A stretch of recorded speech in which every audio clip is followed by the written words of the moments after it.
What do you know about the Zodiac Killer?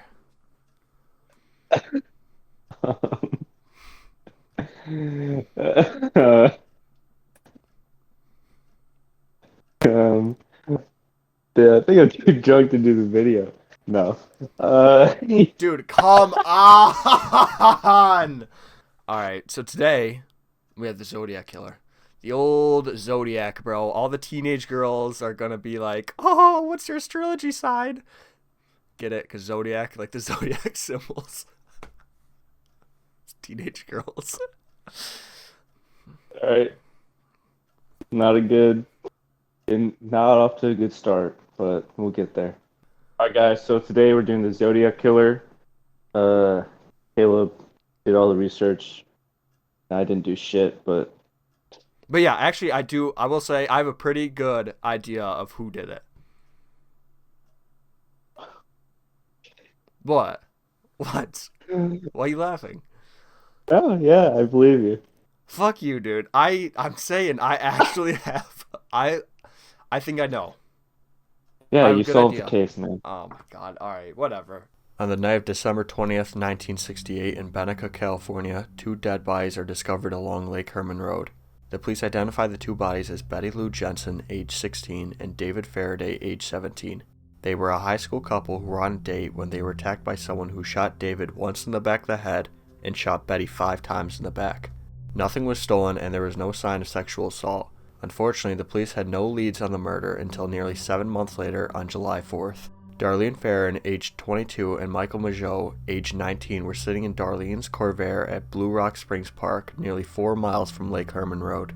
The two were approached by a man who shined a flashlight in their faces, then suddenly shot them multiple times before driving away.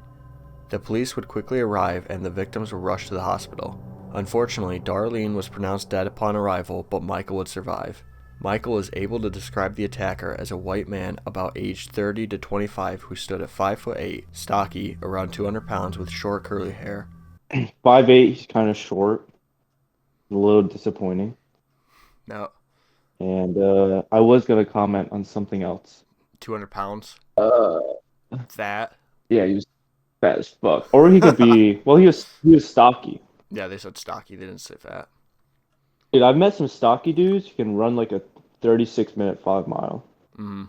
About 40 minutes after the attack, a call was made from a payphone by a man who admitted to the murders and claimed to be the shooter at the Lake Herman Road murder. On July 31st, a 3-part cipher along with a letter is sent to the San Francisco Chronicle, the San Francisco Examiner, and the Vallejo Times-Herald by the killer. To prove their identity, the letter contained details about the murders that only the killer would know. He demanded the letter be published, or else he would attack another civilian.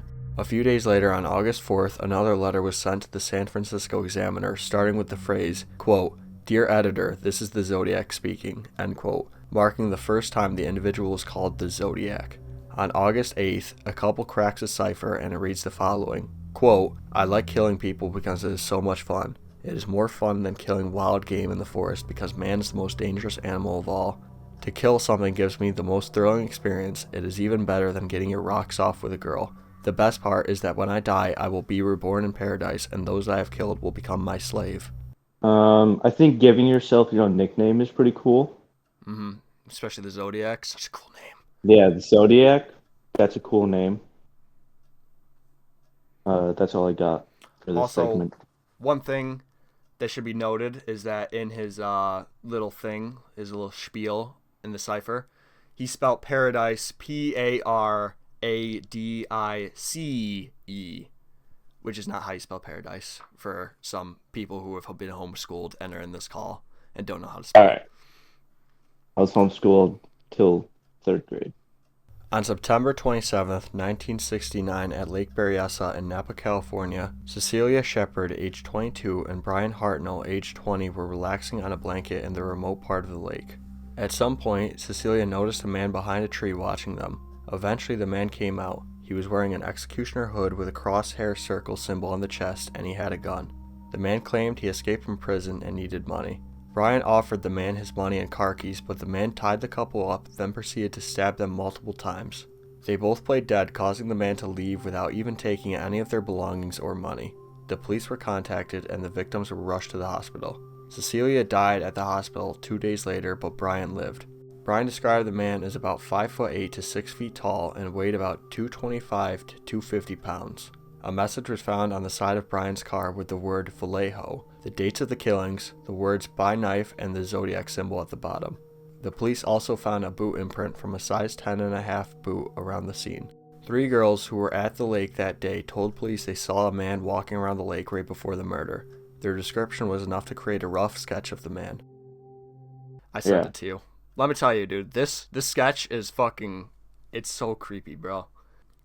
Oh, fuck, dude. He's so gross looking. I know, that's what I'm saying. His head is, like, so big. He looks like he was, like, born yesterday, and he also looks like he's 30. Yeah, it's like a little man-child. Yeah, what the fuck?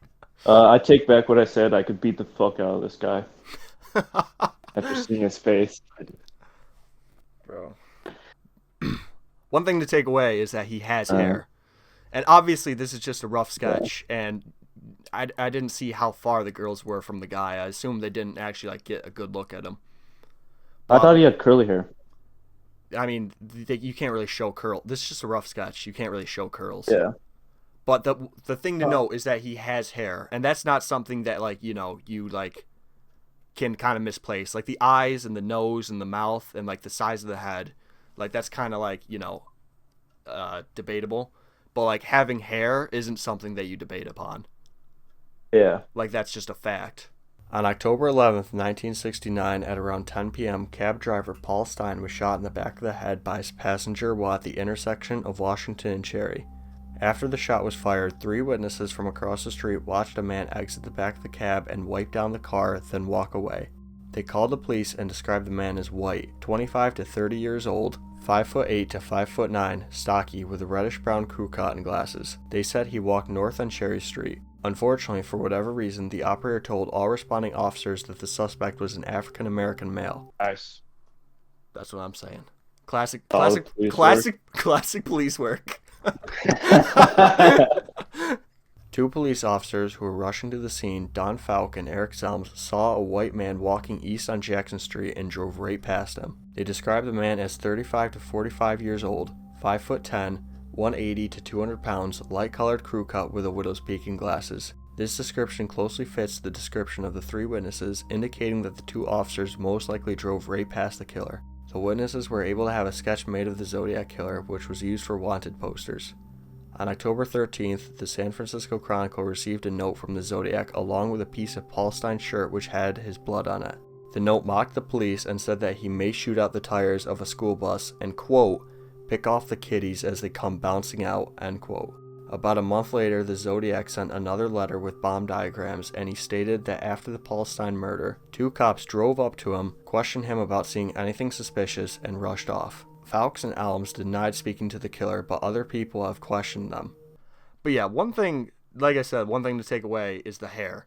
You know, everything can change. Like, the depth of the eyes, you can't really, like, how do you describe the depth of the eyes, especially at night, seeing him from across the street?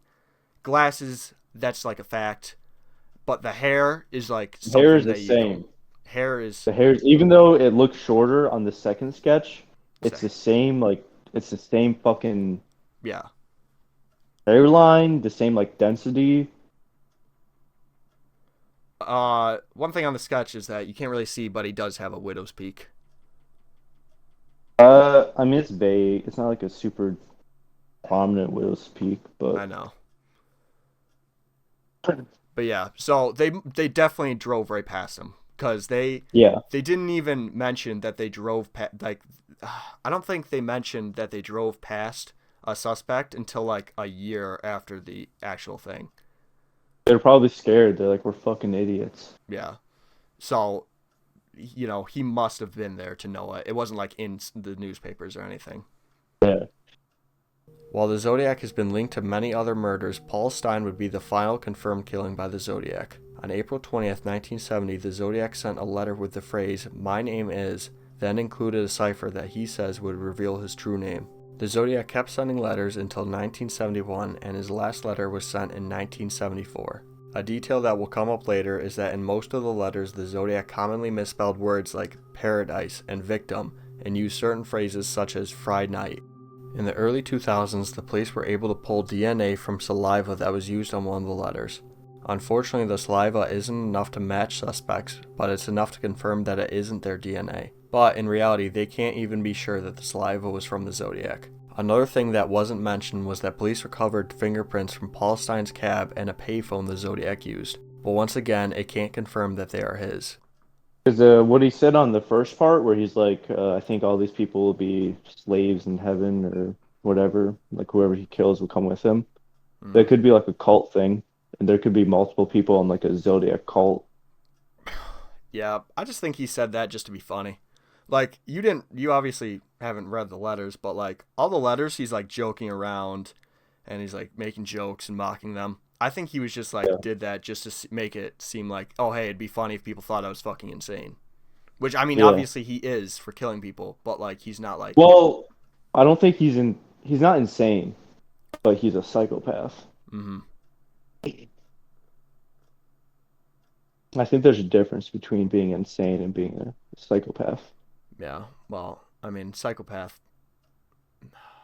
Because a psychopath, you can't tell that they're. I guess they're like a psychopath is insane, but it's just like covered. You don't know that. Yeah. Yeah, I don't know, but like I don't know.